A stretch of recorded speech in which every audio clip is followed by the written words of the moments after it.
My name is Dan Patrick. I'm the Lieutenant Governor of Texas and acting governor for most of the last week and the coming week as we deal with Hurricane Beryl. The governor is on a pre-planned trip, economic trip for Texas, and we are in touch, and we have been in touch. But it's our responsibility here in Texas to prepare everyone for this hurricane. It's still a tropical storm as we speak, but it will be a hurricane, and it will strengthen most likely, and it will be a deadly storm for people who are directly in that path. And that's what we want to talk about today. Coastal, inland, and the Houston area are the three areas that I see that I want to be sure everyone is alert. Yesterday, I declared an additional 81 counties in the disaster area, so we are now at 120 counties in the disaster area. You may ask why. One of the reasons as this storm moves, and the good news is that it looks like it will move quickly through the state. If you'll remember Harvey many years ago, that storm hung around for days at a time because it slowed down, dumping rain on rain and rain. This will be a heavy rain event, but the storm will move quickly, at least as the forecast is right now, and that is subject to change. But it will go up through the state. So areas like College Station could see significant rain and flooding. So could Tyler, Texarkana, and other communities. Once again, that's on this track. If this track moves, which it often does in the last 12 hours to 15 hours of a hurricane coming ashore, then all communities inland should be prepared for heavy rain and potential flooding, and that's why you need to listen to your local officials as well in your local forecast for where you live. On the coast, we have thousands upon thousands upon thousands of people who are spending their summer vacation there, a holiday weekend on top of that, and there is a concern that because they're not in their daily routine of watching the news or checking their internet or checking their emails, that they may not be aware of this storm. One of the things that kind of trigger our concern a little bit, we've looked at all of the roads leaving the coast and the maps are still green. So we don't see many people leaving.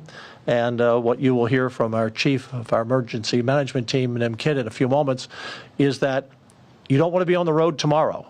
Tomorrow will be a bad day for weather. This storm is predicted right now by the National Hurricane Center to land somewhere between Corpus Christi and Galveston Island. So if you're at Galveston, you may say, oh, it's down in Corpus. If you're at Corpus, you're saying, gee, it's coming right here. This can change, and very often will change, as we've seen from past storms.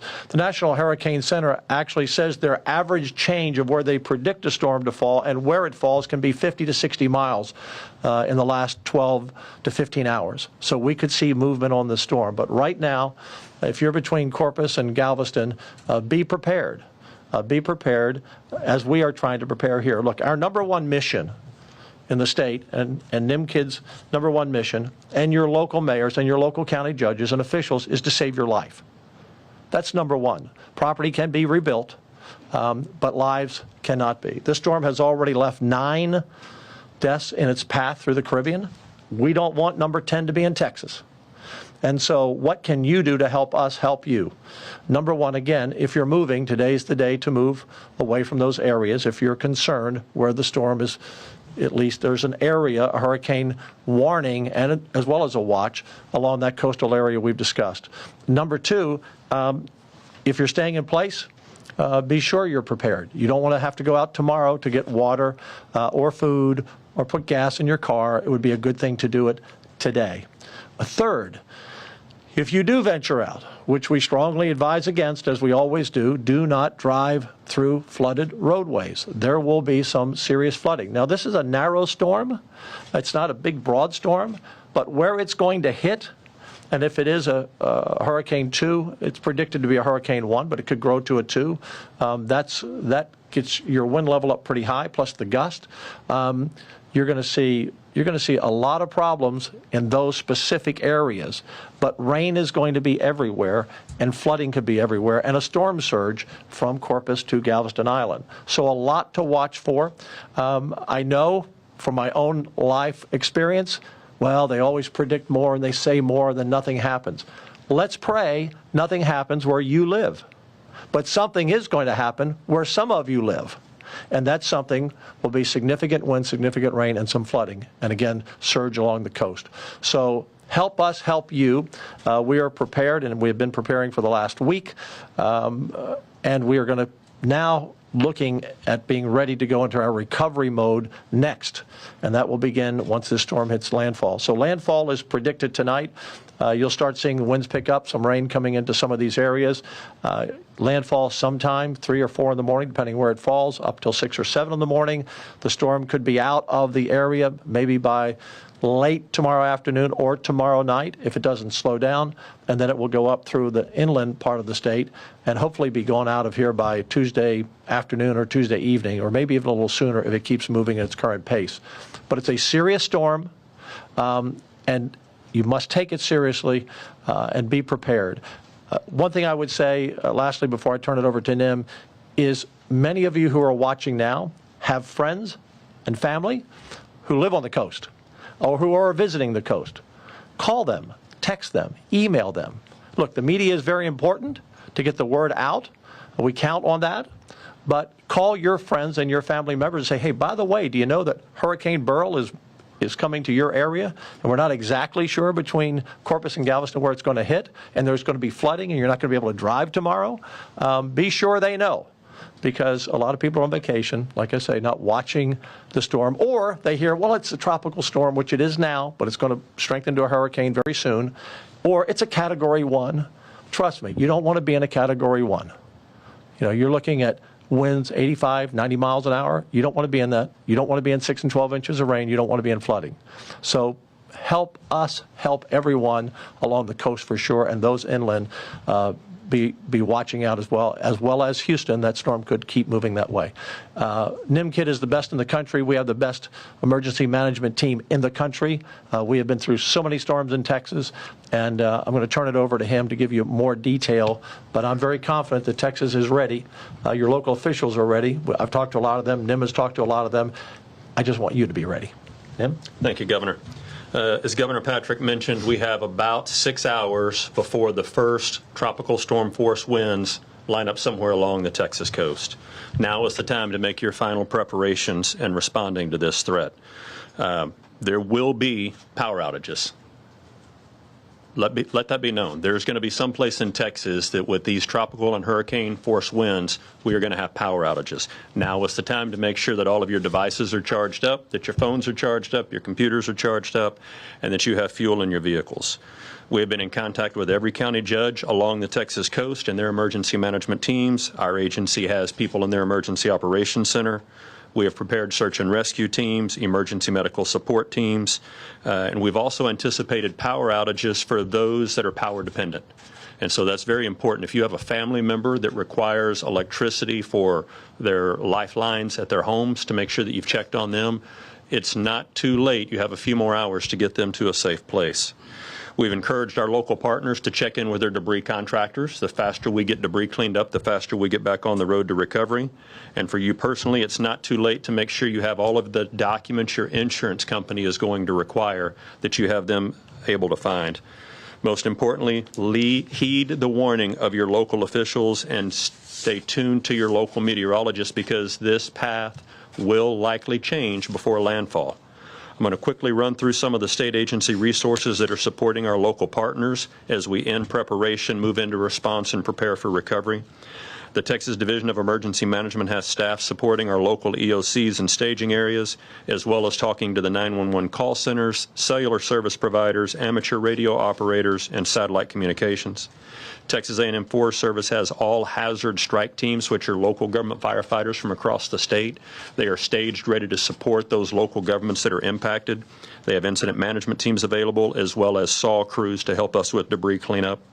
The AgriLife Extension Service and Animal Health Commission are working with our livestock partners to make sure that livestock and all of their equipment are out of the way, and any animal shelter issues that we have.